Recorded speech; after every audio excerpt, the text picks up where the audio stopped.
डर के मारे घर से बाहर निकली, देखा तो सामने योगेश यानी कि पतिदेव एक बुलेट बाइक पर बैठे हैं। अरे डर गई क्या? बाइक लेकर आया हूँ तुम्हें घुमाने के लिए। सच में? मुझे लगा पटाखे फूट रहे हैं। अरे पटाखे भी फूटेंगे और मिठाई भी बटेगी, माँ को तो बुलाओ। माँ भी बाहर आ जाती है।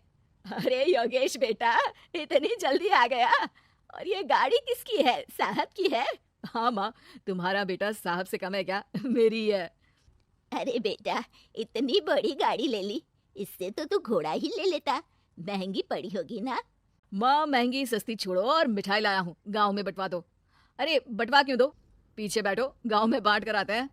सब खुश थे। योगेश गांव के बाहर एक कोयले की खादान में मजदूरी करता था। मेहनत और अकल से उसने वहां ठेकेदारी का काम सीख लिया और सूझबूझ से ठीक ठाक पैसा बनाने लगा।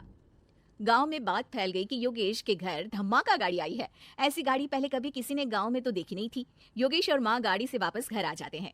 बेटा, बाबूजी ऊपर से देख रहे होंगे और आशीर्वाद भी दे रहे होंगे तुझे। वो होते तो उनको भी घुमाता माँ। पूरे गांव में नाच नाच के मिठाई बांटने जाते। जैसे मैंने नाच नाच के बांटी थी जब वो अपने लिए एक साइकिल लेकर आए थे। बस बस, बाबूजी दो बात भी सुनाते कि फटफट वाली फटफटी ले आया। सीमा आगे कहती है, अपने लिए तो ये गाड़ी ले आए और मेरे लिए? अरे ये गाड़ी तुम्हारे लिए ही तो है। पक्का मेरे लिए है? अरे पक्का तुम्हारे लिए है। अगली सुबह जब योगेश सो रहा होता है तो उसे बाहर से गाड़ी की आवाज आती है। वो घबरा कर चिल्लाता है, चोर चोर, मेरी गाड़ी ले जा रहा है, चोर चोर। माँ भी जागती है और योगेश के साथ दरवाजे की तरफ भागती है।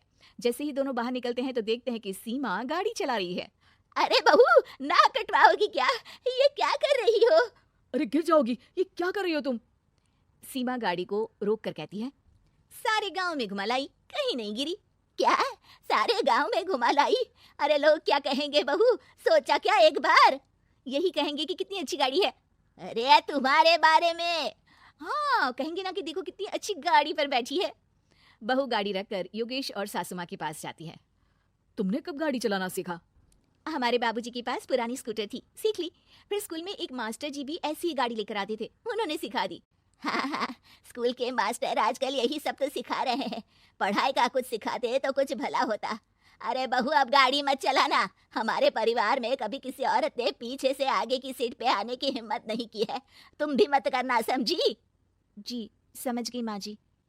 सीमा सास की बात सुनकर चुपचाप रसोई में जाकर उदास होकर खाना पकाने लगी है। सास सुबह सुबह मंदिर से पूजा करके लौट रही होती है, तभी उसे दो औरतें रोक लेती हैं और कहती हैं, अरे बहू को थोड़े अच्छे लक्षण भी सिखा दो। गाड़ी चलाने निकली थी, गांव की मर्यादा का कोई ख्याल नहीं है। वही तो। अरे पैसे आने लगे हैं तो क्या मतलब कि किसी रीति रिवाज को नहीं मानोगे? अरे समाज में रहना है तो समाज के ढंग से ही रहना पड़ता है। अरे लाज भी नहीं आई बहू को? चूल्हे चौके से निकलकर सीधे गाड़ी लेकर चौराहे चबूतरे नाप लिए, फट फट फट करते हुए। अरे कुछ कह देना उसे। अरे ये क्या कहेगी, बूढ़ी सास है, इनकी थोड़ी ना चलती होगी घर में। हाँ, बहू की ही चलती होगी, मर्जी भी और गाड़ी भी। सास सब सुनकर घर आती है और बहू को चिल्ला के बुलाती है, अरे नाक कटवा दी सबके सामने गाड़ी चलाकर।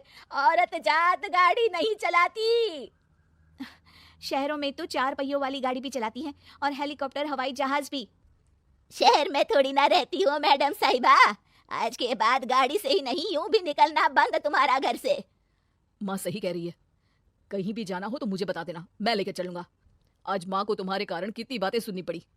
इतना कहते हुए योगेश वहां से चला जाता है। बारिश की वजह से कारखाने के रोड पर कीचड़ रहता है, इसीलिए योगेश गाड़ी घर रखकर जाता है और किसी से लिफ्ट लेकर कारखाने पहुंचता है ताकि नई गाड़ी गंदी ना हो। लेकिन शाम को इतनी तेज बारिश होती है कि उसे वापस आने का कोई साधन ही नहीं मिलता। बारिश बढ़ती जाती है, रात के 11 बज जाते हैं। रास्ते में एक नदी का ब्रिज है, अगर उस पर पानी आ गया तो योगेश कारखाने में ही फंस जाएगा। पूरी रात भूखे प्यासे बितानी पड़ेगी। घना अंधेरा, बिजली की कड़कड़ाहट और तेज बारिश। राजेश डर भी रहा था, ठंड से कांप भी रहा था। तभी उसे रोड से आती हुई एक रोशनी दिखती है। वो देखता है कि उसके सामने एक बाइक आकर खड़ी हुई है। वो ऊपर वाले को धन्यवाद देकर उस बाइक वाले आदमी की तरफ बढ़ता है, पर पास जाकर देखता है तो भौचक्का रह जाता है। सीमा, तुम यहाँ इतनी बारिश में गाड़ी पर? पहले बैठो तो, नदी ब्रिज पे आ जाएगी तो जाना मुश्किल हो जाएगा। योगेश गाड़ी के पीछे बैठता है। सीमा गाड़ी चला रही है। मैंने तो तुमको पहचाना ही नहीं। गाड़ी की आवाज तो पहचानी होगी ना? अरे पर मुझे नहीं पता था कि तुम आओगी। अच्छा किया कि तुम आ गई। माँ नहीं आने दे रही थी। पर हमेशा पति पत्नी की रक्षा थोड़ी ना करेगा, पत्नी को भी तो करनी चाहिए। योगेश को सुबह अपने किए पर पछतावा होता है। उसकी आंख में आंसू आ गए जो बारिश की बूंदों में बह गए थे। उसके बाद सीमा को सास ने और योगेश ने खुशी खुशी समाज की सीमा लांघने की मंजूरी दे दी। अब वो जहां भी जाती फट फट फट गाड़ी पे ही जाती।